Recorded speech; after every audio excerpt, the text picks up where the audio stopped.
Hello everyone, welcome to Vedic Study. Today we will discuss about human excretory systems. In this video we will discuss about human excretory systems, excretion, plant excretory systems. Now let's start this video. First of all we discuss about excretion. What is excretion? Excretion means the process of the removal of the harmful wastage from the body. मैंने body से जो harmful wastage होते हैं उन wastage को body से remove करना ही excretion कहलाता है। हमारी बॉडी में लगातार हार्मफुल वेस्टेज बनते रहते हैं और उन वेस्टेज को बॉडी से निकालना आवश्यक भी होता है। इसके लिए हमारी बॉडी में कुछ स्पेशल ऑर्गन्स होते हैं जिन ऑर्गन्स की सहायता से ब्लड को प्यूरिफाई किया जाता है या फिल्टर किया जाता है, तो उसे कहते हैं फिल्ट्रेशन। और इसके लिए जो ऑर्गन्स, ये सारे ऑर्गन मिलके ही ह्यूमन एक्सक्रेटरी सिस्टम का निर्माण करते हैं। ह्यूमन बॉडी में किडनी जो है एक एक्सक्रेटरी ऑर्गन है। ये यहाँ पे किडनी का डायग्राम है। हमारी बॉडी में 2 किडनी होती हैं। किडनी का काम होता है ब्लड को फिल्टर करना। जो ब्लड फिल्टर के लिए आता है वो रीनल आर्टरी के थ्रू हमारे किडनी में एंटर करता है। किडनी में ब्लड आने के बाद किडनी उस ब्लड को फिल्टर करती है। जो ब्लड फिल्टर हो चुका होता है वो रीनल वेन के थ्रू हमारे हार्ट तक पहुँच जाता है। जो वेस्टेज होते हैं, वेस्टेज यूरेटर से होते हुए, यूरेटर एक ट्यूब लाइक स्ट्रक्चर है, यहाँ से होते हुए हमारे यूरिनरी ब्लैडर में स्टोर होता है। यूरिनरी ब्लैडर में वेस्टेज स्टोर होने के बाद हमारे यूरेथ्रा से बॉडी से रिमूव हो जाता है। अब यहाँ पे आते हैं कि किडनी में ऐसा क्या चीज़ है जो ब्लड को फिल्टर करता है। तो किडनी में, हर एक किडनी में, दोनों किडनी में लगभग, एक किडनी में लगभग 10 लाख तक नेफ्रॉन पाए जाते हैं। नेफ्रॉन जो होता है उसे कहेंगे basic unit of filtration. Filtration की जो बेसिक यूनिट होती है या किडनी की जो बेसिक यूनिट होती है उसे हम कहते हैं नेफ्रॉन। नेफ्रॉन की सहायता से ही किडनी ब्लड को फिल्टर करती है और एक किडनी में लगभग 10 लाख तक नेफ्रॉन होते हैं। तो इस प्रकार से किडनी हमारे ब्लड को फिल्टर करती है और वेस्टेज को बॉडी से रिमूव करती है यूरेटर। तो ये था किडनी के बारे में। अब हम देखते हैं नेफ्रॉन के बारे में। नेफ्रॉन यानी कि फिल्ट्रेशन यूनिट ऑफ किडनी।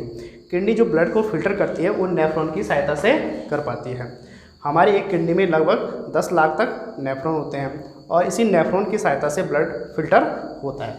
तो ये था नेफ्रॉन का जो डायग्राम है, ये आपके सामने है। अब हम इस डायग्राम के थ्रू फिल्ट्रेशन को समझते हैं। हमारे जो किडनी है, किडनी में जो नेफ्रॉन होता है, नेफ्रॉन में जो ब्लड फिल्टर होने के लिए आता है वो एफरेंट आर्टियोल के थ्रू इस बोमन कैप्सूल में एंटर करता है। बोमन कैप्सूल यानी कि कप लाइक स्ट्रक्चर जो एक फिल्टर का काम करता है। इसका काम होता है ब्लड को फिल्टर करना।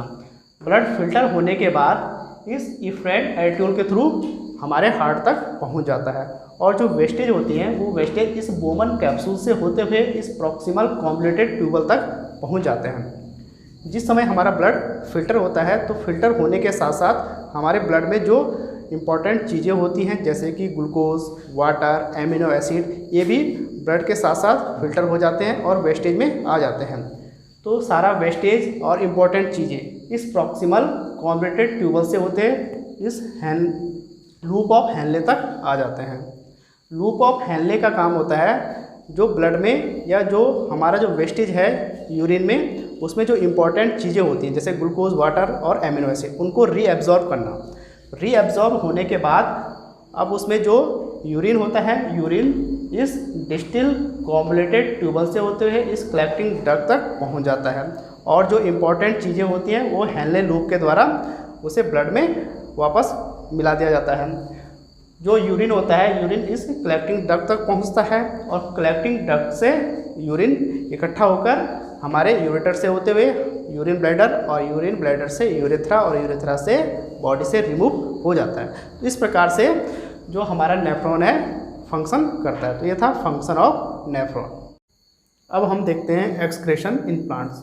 जिस प्रकार से ह्यूमन बॉडी में वेस्टेज को रिमूव करने के लिए हमारे बॉडी में एक सर्कुलेटरी सिस्टम होता है जो हमारी बॉडी से वेस्टेज को रिमूव करता है, ठीक उसी प्रकार प्लांट्स के अंदर भी वेस्टेज बनते हैं। तो उन वेस्टेज को बाहर निकालने के लिए प्लांट्स के अंदर, या कह सकते हैं प्लांट्स बॉडी में वैसे तो कोई स्पेशल ऑर्गन्स नहीं होते हैं, लेकिन प्लांट्स अपने लीव्स द्वारा, अपने स्टेम द्वारा, अपने रूट्स के थ्रू उन वेस्टेज को अपने बॉडी से बाहर निकालता है। तो देखते हैं excretion in plants. Oxygen, carbon dioxide, water are excrete through stomata. Plants में जो लीव्स होते हैं, लीव्स के स्मॉल पोर्स पाए जाते हैं, जिन पोर्स को हम स्टोमेटा कहते हैं। प्लांट्स उन स्टोमेटा के through oxygen, carbon dioxides, water जो इनको अपने बॉडी से रिमूव कर देते हैं, या हम कह सकते हैं गैसों का जो एक्सचेंज होता है स्टोमेटा के थ्रू होते हैं। प्लांट्स के अंदर जब ज़्यादा मात्रा में पानी आ जाता है या पानी को ज़्यादा मात्रा में एब्जॉर्ब कर लेता है, तो उस एक्सेसिव वाटर को पौधे अपने स्टोमेटा के थ्रू रिमूव करते हैं। नेक्स्ट देखते हैं, other wastage may be store in leaves, bark etcetera which fall off from the plants. इसके अलावा प्लांट्स का जो स्टेम होता है, स्टेम के अंदर भी जो वेस्टेज होते हैं वो स्टोर होते हैं। लीव्स में हो गया, स्टेम में हो गया, उनके बार्क में हो गया, और जिसे पौधे अपनी बॉडी से बाहर रिमूव कर लेते हैं। Plant excrete some waste into the soil around them, और रूट, प्लांट्स का जो रूट होते हैं, रूट भी जो वेस्टेज होते हैं, वेस्टेज को अपने अगल बगल जो सॉइल होती है उस सॉइल में रिमूव कर देते हैं। इस प्रकार से हम कह सकते हैं स्टेम, रूट, लीव्स ये सब प्लांट्स के एक्सक्रेटरी ऑर्गन्स हो गए, जिसके द्वारा प्लांट्स अपने शरीर में जो वेस्टेज बनते हैं उन वेस्टेज को बॉडी से रिमूव करते हैं।